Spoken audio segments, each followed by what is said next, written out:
সম্প্রতি দেশব্যাপী লিফলেট বিতরণ হরতাল অবরোধের কর্মসূচি দেয় আওয়ামী লীগ, সে সাথে নতুন করে কর্মসূচি যুক্ত করে নিষিদ্ধ ঘোষিত ছাত্রলীগ। এরই মধ্যে রবিবার সকালে রাজধানীর কালশী এলাকায় আওয়ামী লীগের লিফলেট বিতরণকালে যুবলীগ নেতাকে আটক করেছে বিএনপি নেতৃবৃন্দ, বৈষম্যবিরোধী শিক্ষার্থী ও স্থানীয় জনতা, যার একটি ভিডিও সামাজিক যোগাযোগ মাধ্যমে ছড়িয়ে পড়ে, যেখানে দেখা যায় এক যুবলীগ নেতাকে আটক করে নানা রকম মন্তব্য করছে আশপাশের মানুষ। ওরাতে বিপুল পরিমাণ ছাত্র মারা গেছে,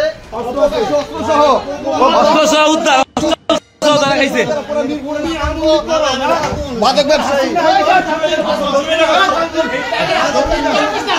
আমরা ইনশাআল্লাহ ওদেরকে নষ্ট হয়ে গেছে, মাদক ব্যবসায়ী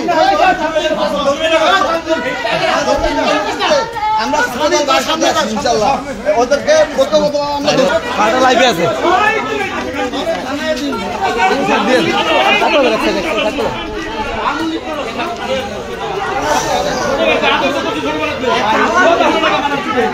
নিঃসঙ্গভাবে অনেক ছাত্র হত্যা করছে এই আওয়ামী লীগের দালাল। এ সময় অনেককে পাশ থেকে বলতে শোনা গেছে, জুলাই গণঅভ্যুত্থানে এই আটককৃতর হাতে অনেক শিক্ষার্থী মারা গিয়েছেন, আওয়ামী লীগের প্রভাব খাটিয়ে অনেক অপকর্ম করেছে উল্লেখ করে বলেন, প্রকাশ্যে অস্ত্র নিয়ে আন্দোলনে মানুষ মেরেছে এই যুবলীগ নেতা। বহুত ছাত্র ওর হাতে মারা গেছে, বহুত ছাত্র 10 নম্বর আন্দোলনে।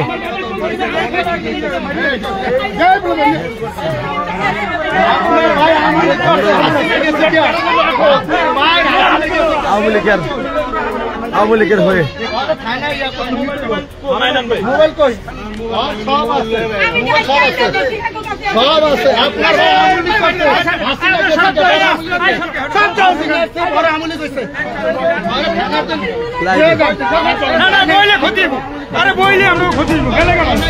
যদিও গেল শনিবার রাজধানীর মোহাম্মদপুরের রিং রোড এলাকায় লিফলেট বিতরণ করেছে আওয়ামী লীগের নেতাকর্মীরা। এ সময় তাদের লিফলেট বিতরণে কালে জয় বাংলা স্লোগান দিতেও দেখা গেছে। এ সময় তাদের কেউ কেউ ছবি তুলছেন, ভিডিও ধারণ করছেন। এদিন সকালে ওই রকম দৃশ্য দেখা গেছে ঢাকার জাতীয় প্রেস ক্লাবের সামনেও। যদিও এই বিষয়ে পুলিশ জানিয়েছে, দেশে অস্থির পরিস্থিতি তৈরি করার চেষ্টা করলে কাউকে ছাড় দেওয়া হবে না এবং ইতিমধ্যেই নিষিদ্ধ ঘোষিত ছাত্রলীগের বেশ কয়েকজনকে লিফলেট বিতরণকে কেন্দ্র করে আটক করার খবর পাওয়া গেছে। অনন্ত হাসান মাসুদ, বাংলা টিভি, ঢাকা।